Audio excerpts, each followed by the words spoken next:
पीले दांत वाली बहू। रंजना कभी ब्रश नहीं करती थी। उसे कितनी बार उसके माँ बाप ने डांटा, लेकिन उसका कोई असर उस पर होता ही नहीं था, जिस कारण से उसके दांत पीले पीले हो जाते हैं।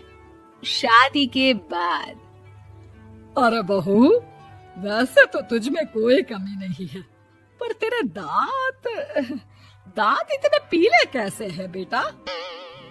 कैसे है मतलब? कोई सर्जरी थोड़ी ना कराइए। वो तो क्या नाम, मैं ब्रश नहीं करती थी तो पीले हो गए। अब क्या करूं? आप कहे तो लाल करवा लूं या फिर काले? यार ये क्या है, क्यों माँ से लड़ रही हो? लड़ रही हूँ? अरे मैं लड़ रही हूँ या ये बोल रही है कि दांत पीले हैं, पीले। अरे तपस्या थोड़ी ना की है इन्हें पीले करने के लिए। बकायदा ब्रश नहीं किया है 20 साल तक, तब जाकर। छी, कैसी बात कर रही हो? ये उस वक्त तो पीले नहीं थे जब हम लोग तुम्हें देखने आए थे। अरे तब साफ करवा लिया होगा डेंटिस्ट के पास जाकर। अब देखो कैसे पीले पीले लग रहे हैं। रंजना सास की तरफ गुस्से से देखती है। फिर शुरू हो गई पीले पीले पीले। अरे पीले तो तब भी थे जब मेरे हाथ का रसगुल्ला उड़ा उड़ा कर खा रही थी और बोल रही थी, लड़की नहीं गुणों का खजाना दे रहे भाई साहब आप। खैर अब वो लोग करते भी तो क्या करते, पीले दांत वाली बहू पल्ले पड़ी थी तो झेलना तो था ही। एक दिन कीर्तन में रंजना गाना गा रही थी। अरे कमला बहन, माँ का द्वार है, यहाँ तो सब शुद्ध होकर आते हैं, फिर अपनी बहू को ब्रश भी नहीं करवाती तुम।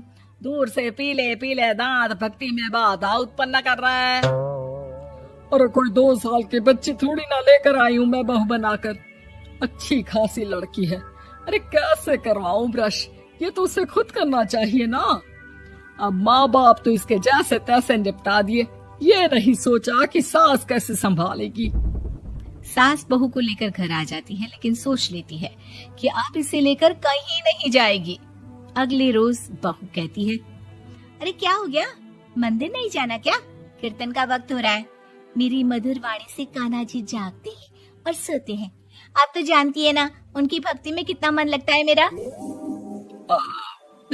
वो क्या है ना, तबीयत ठीक नहीं लग रही है मेरी, आराम करूंगी मैं। तबीयत ठीक नहीं लग रही? अभी तो मिथुन के गाने पर नाच रही थी आप, और अब बोल रही है कि तबीयत ठीक नहीं लग रही। अरे भक्ति में मन लगा लो सासू माँ, ऊपर जाना है, क्या मुंह दिखाओगी आप? हाँ?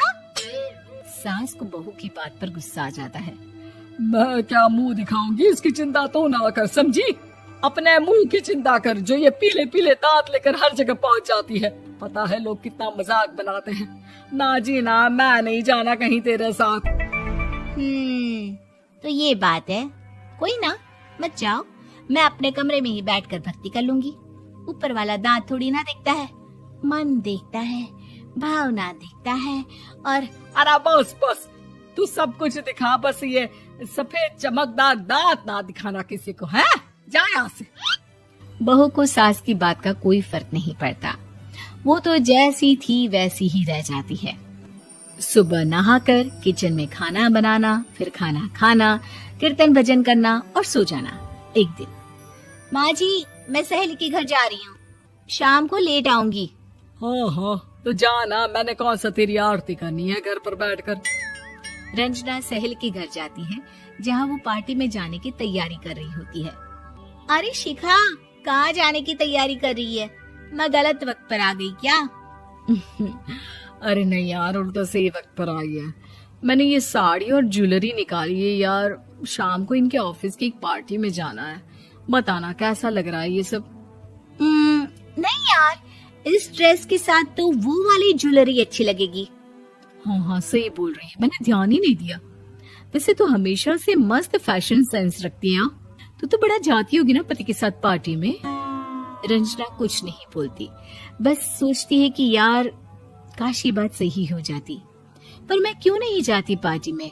क्या इन लोगों की कोई पार्टी होती नहीं होगी? रंजना घर आती है और रात में पति से सवाल करती है, एक बात बताइए, आप मुझे किसी पार्टी में क्यों नहीं ले जाते? क्या आपकी यहाँ ऑफिस में पार्टी नहीं होती? पति बेचारा